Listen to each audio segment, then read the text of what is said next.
안녕하십니까. 뉴스데스크 강원입니다. 정부의 의대 증원에 반발해 전공의 집단 사직에 이어 강원도 내 의대 교수들까지 사직서를 제출하는 등 의정 갈등이 커지고 있습니다. 최근 머리까지 삭발하는 등 가장 강경하게 대응한 강원대 의대의 경우 교수 120명 전원이 사직하겠다고 밝힌 가운데 실제로 한 명이 어제 사직서를 제출했습니다. 한림대 의대 교수 한 명도 사회관계망 서비스에 사직서를 제출했다는 문서를 올렸습니다. 가톨릭관동대, 연세대 미래캠퍼스의 의대 교수들 역시 사직서 제출 의지에는 동참했지만 실제 제출한 교수는 아직 없습니다.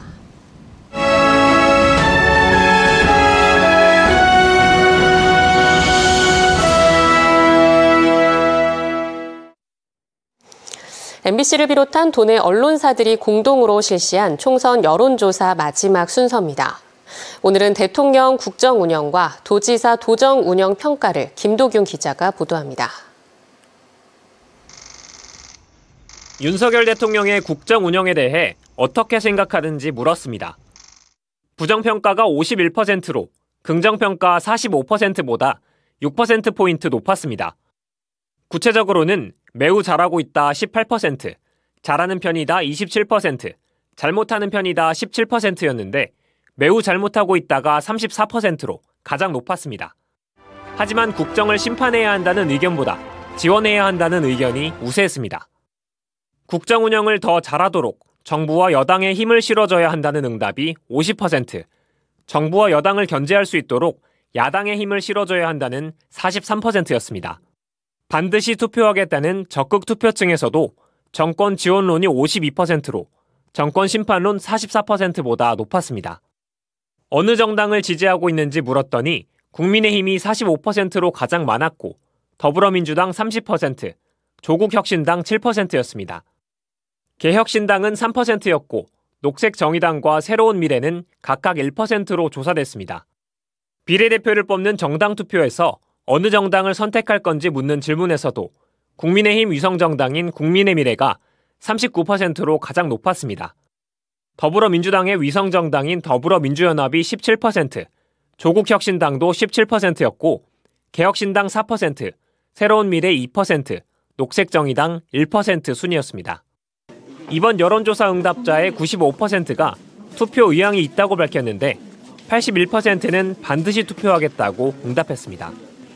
김진태 도지사의 도정 운영에 대한 긍정평가는 52%, 부정평가는 36%로 16%포인트 격차로 긍정평가가 오차범위 밖에서 앞섰습니다. 이번 여론조사는 MBC를 비롯한 도내 5개 신문방송사가 K스탯 리서치에 의뢰해 강원도 8개 선거구에 거주하는 만 18세 이상 유권자 4,005명을 대상으로 지난 22일부터 3일간 100% 무선 전화 면접 조사를 실시했고 표본 오차는 95% 신뢰 수준에서 플러스 마이너스 1.5%포인트입니다. MBC 뉴스 김도균입니다.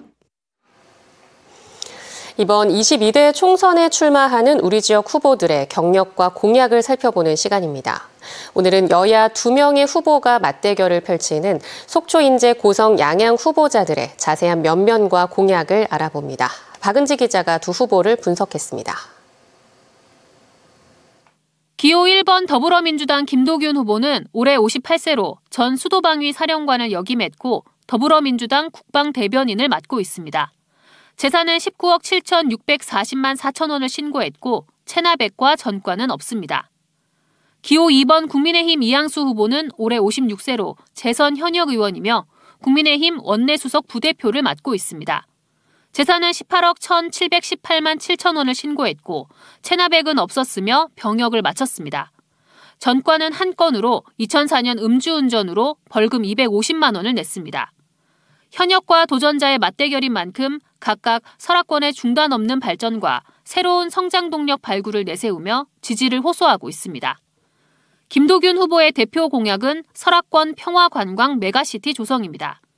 동서고속철 속초 역사 지하화와 인제 원통 역세권 연계 도심지 통합 개발, 미시령 터널의 국도 전환과 전면 무료화도 공약으로 제시했습니다.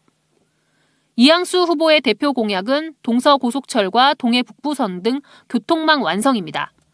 군사지역 등 과도한 규제 해소와 문화도시 조성, 공공병원 육성, 자영업자, 근로자, 농림어업인 지원 확대도 약속했습니다. 두 후보 모두 공통으로 동해고속도로 고성 연장을 약속하고 오색 케이블카 관련 공약을 냈습니다. 이에 관해 김도균 후보는 400억 원 이상 국비 확보를, 이양수 후보는 2026년 개통을 제시했습니다. MBC 뉴스 박은지입니다.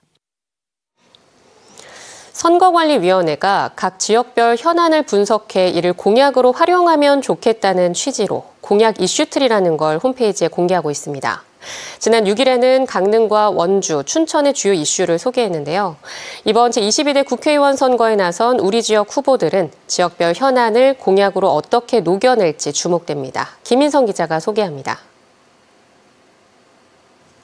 중앙선거관리위원회 홈페이지에는 언론 기사를 통해 시도별, 시군별 현안을 분석한 공약 이슈트리 코너가 마련돼 있습니다. 강원도의 경우 산불과 집중호우, 태풍 등 재난재해, 설악산 오색 케이블카처럼 지역 활성화, 강원특별자치도 출범과 플라이 강원, 인구 감소, 대북 정책이나 안보 정책, 후쿠시마 오염수 등에 대한 관심이 높았습니다. 그렇다면 우리 지역의 시군별 주요 현안은 무엇인지 확인해봤습니다. 일단 모든 지역에서 대형 산불, 한파 등 재난재해에 관심이 많은 것으로 나타났습니다.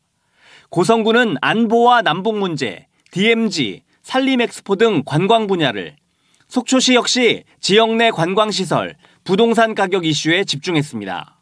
양양군은 오색 케이블카, 양양국제공항 관련 이슈 등 지역경제 인프라에, 강릉시는 합창이나 청소년 올림픽 등 국제대회, ITS 지능형 교통체계나 철도 같은 지역 현안에 관심이 많았습니다. 동해시는 해적 케이블 생산 공장, 철도 건설, 강원 경제자유구역 등 지역 발전 이슈에 관심이 많았고, 삼척시는 수소, 고속도로 등 지역 산업, 지역 관광시설 관련 내용이 많이 나왔습니다. 태백시는 폐광지역, 태백산 국립공원이 많이 나왔고, 정선구는 겨울올림픽과 국가정원 조성, 채용비리, 폐광지역 문제가 많이 다뤄졌습니다. 즉, 우리 지역 유권자들은 지역 경제를 이끌 선도산업이나 철도와 도로, 관광시설 등 인프라 구축에 관심이 집중됨을 알 수 있습니다. 선거관리위원회는 이번 공약 이슈트리를 토대로 지역에서 많이 다뤄지고 궁금해하고 있는 현안들에 대해 총선에 나서는 후보가 데이터에 기반한 대안을 마련해 주길 기대했습니다. MBC 뉴스 김인성입니다. 4.10 총선의 공식 선거운동이 내일 0시를 기해 시작됩니다. 이에 따라 강원 지역 8개 선거구 21명의 후보들과 배우자, 직계 존비속, 선거사무장, 선거사무원 등은 후보자 명함을 배부할 수 있습니다. 또 후보자와 선거사무장, 선거연락소장, 선거사무원 등은 자동차와 확성장치를 이용해 공개 장소에서 연설할 수 있습니다. 다만 지역 주민들의 불편을 고려해 확성장치는 오전 7시부터 오후 9시까지만 사용할 수 있습니다. 내일부터 제22대 총선 공식 선거운동이 시작되는 가운데 강릉시 선거구 후보자 토론회가 내일 오후 2시 MBC 강원 영동 공개홀에서 열립니다.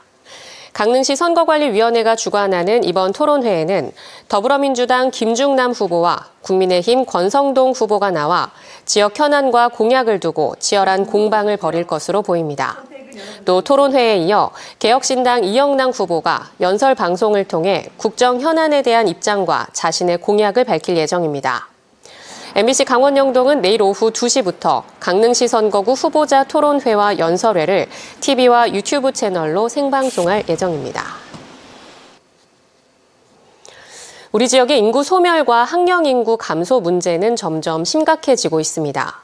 그런데 강원 농어촌 유학 프로그램으로 학생과 학부모가 마을을 찾으며 인구도 늘고 활기를 띠고 있는 곳이 있다고 합니다. 배현한 기자가 직접 다녀왔습니다. 삼척시 가곡면 산골에 자리 잡은 한 초등학교. 교실에 옹기종기 모여 앉아 오리고 붙이고 그리는 활동이 한창입니다. 쉬는 시간에는 함께 운동장에 나가 공을 차고 그네도 타며 즐거운 한때를 보내고 있습니다. 지난해 전교생이 9명뿐이었던 삼척 오저 초등학교는 올해 전교생이 20명으로 늘었습니다. 강원도 교육청에서 운영하는 강원 농어촌 유학 프로그램으로 모두 6가구 학생 11명이 전학을 왔기 때문입니다. 학생을 늘리려는 교육청이 유학생 체류비와 학교 운영비를 지원했고 학부모들은 도시 생활에 지친 아이들이 몸과 마음을 회복할 수 있도록 유학을 결정한 겁니다. 거기에서는 운동장에 못 나가가지고 축구랑 인라인을 못했는데 여기에서는 운동장에 나가도 돼가지고 축구랑 인라인을 할 수 있어요. 서울에서는 아파트 생활을 하다가 저희는 아들만 둘인데 항상 늘 하던 말이 뛰지 말아라. 항상 자제를 시켰어야 되는데 여기서는 아이들 근육통이 올 정도로 뛰어다녀가지고. 체류비는 6개월에서 최대 1년까지 가구당 학생 1명에게 매월 60만 원을 지원하며 두 아이 이상이 다닐 경우 1명당 20만 원씩 늘려주고 있습니다. 시골 마을에 수도권 유학생과 가족들이 찾아오면서 학교와 마을 모두 활기를 띠고 있습니다. 강원도의 시골 학교 전학 프로그램으로 마을에도 아이들 소리가 더욱 자주 들리고 있습니다. 유학을 오니까 애들이 뛰어노는 마을로 어떻게 보면 다시 이제 뭐 생동감 넘치는 마을로 이제 변화가 될까나 해가지고 하여튼 우리 마을 주민들은 대만족입니다. 교육청은 양질의 수업을 위해 학교 운영비 2천만 원을 추가 지원해 다양한 교육 활동이 가능하도록 했습니다. 올해 유학 프로그램으로 삼척 오도초를 포함해 정선 화동초, 양양 한남초, 춘천 송화초 등 17개 학교가 134명의 수도권 유학생을 받았습니다. 한편 삼척시는 최대 1년까지인 유학생 체류 기간을 더욱 늘릴 수 있도록 조례 제정 작업을 진행하고 있습니다. MBC 뉴스 배은환입니다. 환경단체들이 삼척 석탄발전소 상업운전 반대와 회사채 인수 판매를 중단할 것을 촉구했습니다. 전국 탈석탄 네트워크 석탄을 넘어서와 삼척 석탄화력 반투이 등은 오늘 오전 11시 삼척 블루파워 본사와 서울 NH금융타워에서 기자회견을 열고 삼척 블루파워 화력발전소 상업운전 중단과 6개 증권사의 신규 석탄 채권 발행 중단을 요구했습니다. 이와 함께 포스코와 정부, 국회는 삼척 블루파워 석탄발전소가 지역사회와 기후 위기에 미치는 영향과 재무적 타당성을 면밀히 검토해 운영 중단을 마련해야 한다고 주장했습니다. 벌목 작업 중 나무에 깔린 노동자가 숨지고 통신설비 작업을 하던 근로자가 다치는 등 사건 사고가 이어졌습니다. 오늘 오전 9시 42분쯤 삼척시 도계읍의 한 벌목 현장에서 50대 근로자가 소나무를 제거하는 과정에서 쓰러지는 나무에 맞아 숨졌습니다. 강원뉴스 마칩니다. 시청해주신 여러분 고맙습니다.